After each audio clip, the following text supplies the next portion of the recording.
Press the Lord. प्रभूची स्तुती करूया. आपल्या पृथ्वीवरील पित्यासोबतच्या नकारात्मक अनुभवाद्वारे सैतान आपल्या स्वर्गीय पित्यावरचा आपला विश्वास हाताळू इच्छित असतो आणि हे ओळखणं महत्त्वाचं आहे. सैतानाला माहीत आहे की जर तुम्हाला दिसत असलेल्या वडिलांबद्दल शंका घेऊ शकत असेल तर तुम्हाला ज्या स्वर्गीय पित्याला दिसत नाही त्यावर विश्वास ठेवण्यास तुम्हाला अडचण येऊ शकते. तो संवाद साधण्याचा प्रयत्न करतो की ज्याप्रमाणे तुमच्या पृथ्वी पित्याने तुम्हाला सोडून दिले किंवा वाईट वागणूक दिली त्याचप्रमाणे तुमचा स्वर्गीय पिताही करेल. हे खोटे अनेकदा आपल्याला देवावर आपला स्वर्गीय पिता म्हणून अविश्वास दाखवतो आणि हेच कार्य सैतान करतो. आपण आपल्या अनुभवाची तुलना आपल्या पृथ्वीवरील वडिलांशी करू नये आणि ते आपल्या परिपूर्ण स्वर्गीय पिताचे प्रतिबिंब म्हणून गणले पाहिजे याची काळजी घेतली पाहिजे.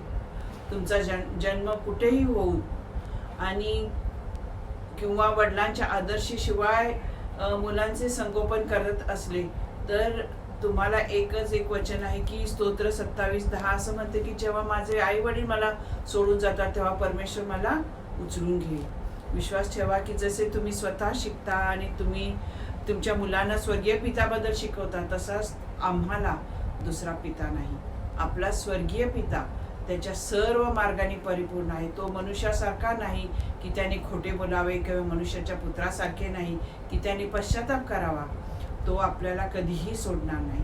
कदाचित तुम्हाला देवाचा विश्वास ठेवण्यास अडचण आली असेल कारण तुमच्या पृथ्वीवर वडिलांनी तुम्हाला काही क्षेत्रामध्ये अपयशी केलं असेल, पण देवाचे चरित्र वेगळं आहे हे जाणून घेण्यासाठी तुम्हाला मी प्रोत्साहन देत आहे. जसे जसे तुम्ही त्याला स्वतःबद्दल जाणून घ्याला आणि तुमच्या मुलांना त्याच्याबद्दल शिकवाल तेव्हा तो तुमच्यासाठी अशा प्रकारे दाखवेल की कोणीही काही करू शकत नाही.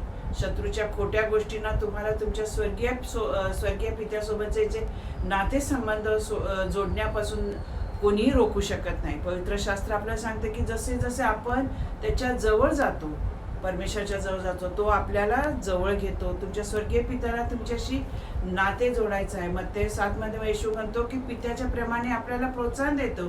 तो आपल्याला सांगतो की जसा आपण वाईट जरी असलो तरी आपल्या मुलांना चांगल्या भेटवस्तू कशा द्यायच्या हे माहीत असले तर आपला स्वर्गीय पिता आपल्या कितीतरी चांगल्या गोष्टी देईल, नाही का. तुमचा स्वर्गीय पिता तुम्हाला आशीर्वाद देऊ इच्छित आहे आणि आजच आपला जो परमेश्वर पिता आहे त्याच्यावर पूर्णपणे आपण विश्वास ठेवून चाललं पाहिजे. तो आपला पिता आहे, आपल्याला उत्पन्न करता आहे, आपला स्वर्गीय बाप आहे. आपल्याला जरी परमेश्वराने जगिक बाप दिलेले असते तरीही त्याच्यापेक्षा श्रेष्ठ असा आपला स्वर्गीय बाप आहे आणि आज आपण त्याच्यावर विश्वास ठेवून आपलं जीवन त्याच्या हातात देऊन आपण चालूया. धन्यवाद.